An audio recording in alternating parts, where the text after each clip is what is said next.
روٹی، کپڑا اور مکان، اپنے گھروں کے لیے تو ہم لاکھوں کروڑوں روپے پانی کی طرح بہا دیتے ہیں، لیکن ذرا دل پر ہاتھ رکھ کر بتائیں، کیا اس اجڑے ہوئے گھر کو دیکھ کر آپ کی دل میں درد نہیں ہوتا؟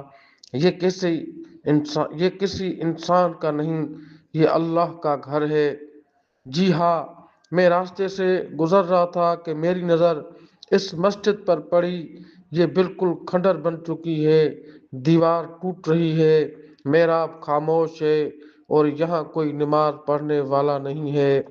سچ تو یہ ہے کہ ہم دنیا داری میں اتنے اندھے ہو چکے ہیں کہ ہمیں اپنے رب کے گھر کی یہ حالت نظر نہیں آتی۔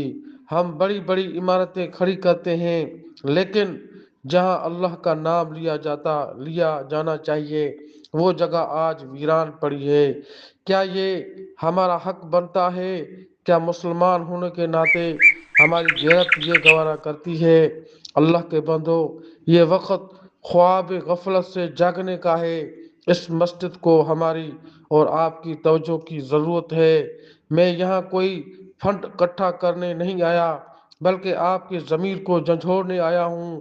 آگے آئیے، کوئی صاحب حیثیت، کوئی اللہ کا نیک بندہ اس کی تعمیر کا ذمہ لے، تاکہ یہاں دوبارہ اذان کی آواز گونجے، یہاں دوبارہ صفیں بچھیں اور سجدے ہوں۔ یہاں یاد رکھیں، دنیا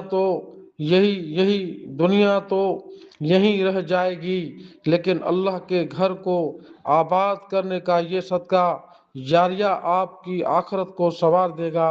اگر آپ خود کچھ نہیں کر سکتے تو اس ویڈیو کو اتنا شیئر کریں کہ یہ کسی ایسے انسان تک پہنچ جائے جو اس گھر کو دوبارہ آباد کر سکے۔ حق بات شیئر کرنا بھی نیکی ہے۔ جزاک اللہ خیرن۔